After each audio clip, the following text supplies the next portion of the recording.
വയനാട് ചുണ്ടേൽ എസ്റ്റേറ്റിലെ ആനപ്പാറ ഡിവിഷനിലുള്ള 100-ലധികം തോട്ടം തൊഴിലാളികൾ വന്യമൃഗശല്യം കാരണം സമാധാനമായി ഒന്നുറങ്ങിയിട്ട് നാളേറെയായി.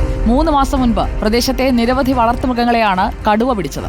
അമ്മക്കടുവയെയും കുട്ടിക്കടുവകളെയും പിടികൂടാൻ വനംവകുപ്പ് വലിയ കൂടൊരുക്കി കാത്തിരുന്നെങ്കിലും കടുവകൾ ഇപ്പോഴും കാണാമറയത്താണ്. പുലിയും കടുവയും കാട്ടുപോത്തുമൊക്കെ സ്ഥിരമായി ജനവാസ മേഖലയിൽ ഇറങ്ങുന്നത് മൂലം ഭീതിയിലാണ് പ്രദേശവാസികൾ. ദീപക് മോഹനിലേക്ക്. വയനാട് ചുണ്ടേൽ എസ്റ്റേറ്റിലെ ആനപ്പാറ ഡിവിഷനിൽ തോട്ടം തൊഴിലാളികൾ താമസിക്കുന്ന പ്രദേശമാണ്. കഴിഞ്ഞ 3 മാസത്തിലധികമായി വന്യജീവി സംഘർഷം കൊണ്ട് വളരെ വലിയ ബുദ്ധിമുട്ടിലാണ് പ്രദേശവാസികൾ. കഴിഞ്ഞ സെപ്റ്റംബർ 21-നാണ് ആദ്യം കടുവയുടെ സാന്നിധ്യം ഈ മേഖലയിൽ സ്ഥിരീകരിച്ചത്. പിന്നീട് വനം വകുപ്പിൻ്റെ വിശദമായ പരിശോധനയ്ക്കൊടുവിൽ 3 കടുവകൾ ഈ മേഖലയിൽ ഉണ്ടെന്നാണ് മനസ്സിലായത്.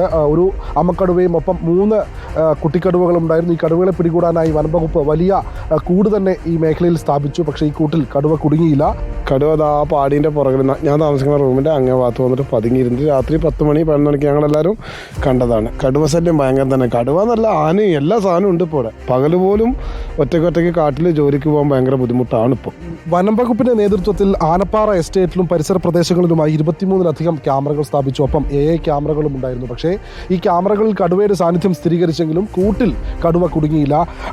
ഓപ്പറേഷൻ സ്ട്രൈപ്പേഴ്സ് എന്നുള്ള രീതിയിലാണ് വനം വകുപ്പ് കർണാടക മൈസൂരിൽ നിന്ന് വലിയ വാക്ക് ത്രൂ കേജ് കൊണ്ടുവന്ന് സ്ഥാപിച്ച് ഈ കൂട്ടിൽ ഇരയെ ഇട്ടിരുന്നു. പക്ഷേ കടുവ ഈ കൂട്ടിൽ കുടുങ്ങിയില്ല. പിന്നീട് എന്താണ് സംഭവിച്ചത് ദേവസേട്ടാ? കേരളത്തിലെ വനം വകുപ്പിൻ്റെ ചരിത്രത്തിൽ ഒന്നിലധികം കടുവകളെ പിടികൂടിയ ഒരു അനുഭവം അവർക്കില്ല.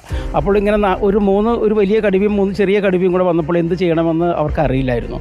അവർ നേരത്തെ ഇങ്ങനെ ഒരു മാതൃകയുള്ളത് കർണാടകത്തിലെ മൈസൂരിലാണ്. അവർ കർണാടകവുമായിട്ട് ബന്ധപ്പെട്ട് അടിയന്തര സ്വഭാവത്തോടു കൂടി തന്നെ അവിടെ നിന്ന് ഒരു തള്ളക്കടുവേനെയും 3 കുട്ടിക്കടുവേനെയും കൂടെ ഒന്നിച്ച് പിടികൂടാനുള്ള സംവിധാനമുള്ളൊരു കൂട് കൊണ്ടുവന്ന് ഇവിടെ സ്ഥാപിക്കുകയും അതിൽ ഇരയെ വയ്ക്കുകയും ചെയ്തു. പക്ഷേ അപ്പോഴേക്കും 2-3 ദിവസം കടന്നു പോയിരുന്നു. അങ്ങനെയുള്ള സാഹചര്യത്തിലാണ് പെട്ടെന്ന് ഒരു ആൺകടുവ കൂടി ഇവിടെ ഈ ചെമ്പ്രയിൽ സ്ഥിരമായി കാണുന്നുണ്ട്. ആ ആൺകടുവ വരികയും അങ്ങനെ പെൺകടുവയും മറ്റു കുട്ടികളും ആൺകടുവ വന്ന സാഹചര്യത്തിൽ ഇവിടുന്ന് വഴിമാറി പോവുകയാണ് ചെയ്തത്. അതിനുശേഷം 30ഓളം ക്യാമറകൾ ഇവിടെ സ്ഥാപിക്കുകയും അവർ നിരന്തരമായി ഡ്രോൺ മുഖേനയൊക്കെ നിരീക്ഷണം നടത്തുകയും ചെയ്തെങ്കിലും ഈ കടുവ കൂട്ടത്തെ കണ്ടുപിടിക്കാൻ കഴിഞ്ഞില്ല. അതിനുശേഷം ഞങ്ങൾക്കുള്ളൊരു പ്രശ്നം, കടുവകൾ ഇവിടെ സാന്നിധ്യം ഉണ്ടെന്ന് ഉറപ്പാവുകയും എന്നാൽ അതിനെ കൂട്ടിൽ അകപ്പെടാതിരിക്കുന്ന ഒരു സാഹചര്യത്തിൽ ഈ പ്രദേശത്തെ ജനങ്ങൾ വളരെയേറെ പേടിയോടെയാണ് ജീവിക്കുന്നത്. ജനവാസ മേഖലകളിൽ ഇറങ്ങുന്ന വന്യമൃഗങ്ങളുടെ ശല്യം കാരണം പൊറുതുമുട്ടുകയാണ് ഈ ചുണ്ടേൽ എസ്റ്റേറ്റിലെ ആനപ്പാറ ഡിവിഷനിലെ ആളുകൾ. ഈ ജനവാസ മേഖലകളിലേക്ക് ഇറങ്ങുന്ന വന്യമൃഗങ്ങളെ തടയുക, ഒപ്പം ശാശ്വതമായ പരിഹാരം, ഫെൻസിംഗ് പോലുള്ള ശാശ്വതമായ പരിഹാരങ്ങൾ അവലംബിക്കുക എന്നുള്ളതാണ് ഇവർക്ക് പറയാനുള്ളത്. വീഡിയോ ജേർണലിസ്റ്റ് അതുൽ ആംബ്രയ്ക്കും ആൽബിൻ മാത്യുവിനുമോടൊപ്പം reporter Deepak Mohan in reporter, Wayanad.